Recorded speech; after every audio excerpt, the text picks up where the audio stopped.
गांव का भूतिया कुआं। भाग 1। कुएं का रहस्य। पृथ्वीपुर एक छोटा सा गांव था।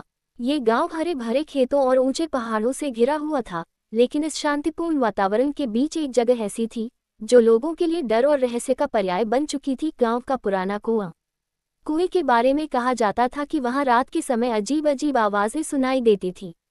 कुछ लोगों ने दावा किया था कि उन्होंने कुएं के पास सफेद साड़ी पहने एक औरत को देखा है जो पानी में झांकती रहती थी। गांव के बुजुर्गों का कहना था कि यह कुआं श्रापित है और जो भी रात में इसके पास जाता है वह वापस नहीं लौटता। वर्षों पहले ये कुआं गांव का मुख्य जलस्रोत था, लेकिन एक दुर्घटना ने इसे भूतिया बना दिया। गांव की सबसे सुंदर लड़की राधा, जिसकी शादी तय हो चुकी थी, कुएं में गिरकर मर गई थी।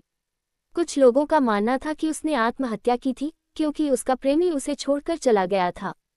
तभी से कुएं पर ताले लगा दिए गए थे। भाग 2। नए मेहमान। एक दिन शहर से 4 दोस्त अमित, नेहा, राहुल और प्रियंका गांव घूमने आए। वे सभी विश्वविद्यालय के छात्र थे और ऐतिहासिक स्थानों की खोज में रुचि रखते थे। जब उन्होंने कुएं के बारे में सुना तो उनकी जिज्ञासा बढ़ गई। गांव वालों ने उन्हें कुएं के पास जाने से सख्त मना किया, लेकिन वे कौन मानने वाले थे। अमित ने हंसते हुए कहा, ये सब अंधविश्वास है, भूत वूत कुछ नहीं होता, चलो देखते हैं। नेहा ने थोड़ा डरते हुए कहा, लेकिन अगर यह सच हुआ तो। राहुल ने उसे चिढ़ाते हुए कहा, डरो मत नेहा, ये सिर्फ एक पुरानी कहानी है। रात का समय था और चांद की रोशनी में कुएं का इलाका और भी भयानक लग रहा था। चारों दोस्त टॉर्च लेकर कुएं के पास पहुंचे। कुएं पर लगे जंग खाए ताले को देखकर प्रियंका ने कहा, कहीं ये सच में श्रापित तो नहीं है। अमित ने हंसते हुए ताले को तोड़ दिया। भाग 3। अजीब घटनाएं। ताला टूटते ही एक ठंडी हवा का झोंका आया। ऐसा लगा मानो कुएं से कोई अदृश्य शक्ति बाहर आए हो। नेहा ने डरते हुए कहा, ये सही नहीं है, हमें वापस चलना चाहिए, लेकिन अमित और राहुल ने उसे नजरअंदाज कर दिया।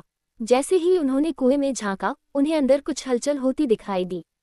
पानी की सतह पर हल्की हल्की लहरें उठ रही थीं, लेकिन हवा बिल्कुल शांत थी। प्रियंका ने कहा, यह असंभव है, पानी क्यों हिल रहा है। अचानक कुएं से एक जोर की चीख सुनाई दी। नेहा ने घबराकर कहा, यह क्या था।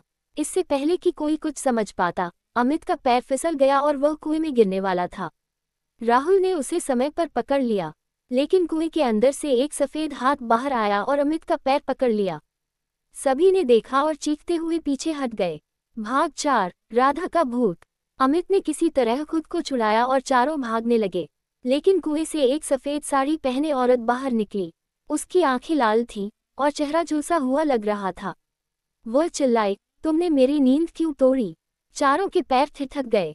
नेहा ने रोते हुए कहा, हमें माफ कर दो, हमें कुछ नहीं पता था। लेकिन वह औरत उनकी तरफ बढ़ने लगी। उसने कहा, मैं यहाँ शांति से सो रही थी, तुमने मेरे शापित जीवन को और बदतर बना दिया है। अब तुम सबको इसकी कीमत चुकानी होगी। भाग 5। मौत का खेल।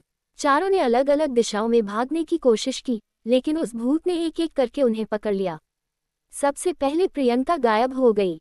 राहुल ने देखा कि वह हवा में उठ रही थी और अचानक गायब हो गई। अमित और नेहा ने खेतों की तरफ भागने की कोशिश की, लेकिन उनके चारों ओर धुंध छा गई। ऐसा लगा जैसे कोई अदृश्य दीवार उन्हें रोक रही हो।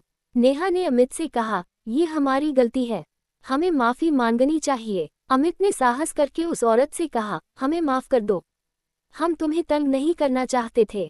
वह औरत हंसने लगी, माफी, क्या तुमने मेरे जीवन में माफी दी थी जब मैं इस कुएं में गिरी थी। नहीं, अब कोई माफी नहीं। भाग 6। राधा की सच्चाई। तभी गांव के एक बुजुर्ग वहां पहुंचे। उन्होंने हाथ में एक पुरानी किताब ली हुई थी। उन्होंने भूत की तरफ देखकर कुछ मंत्र पढ़ने शुरू किए।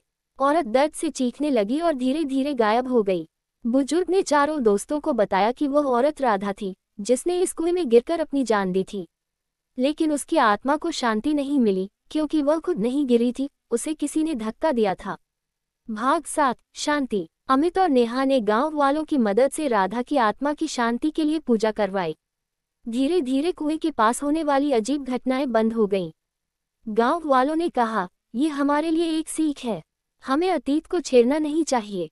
हर जगह का अपना एक इतिहास और सम्मान होता है। अमित, नेहा और राहुल ने गांव छोड़ दिया, लेकिन वे इस अनुभव को कभी नहीं भूल पाए।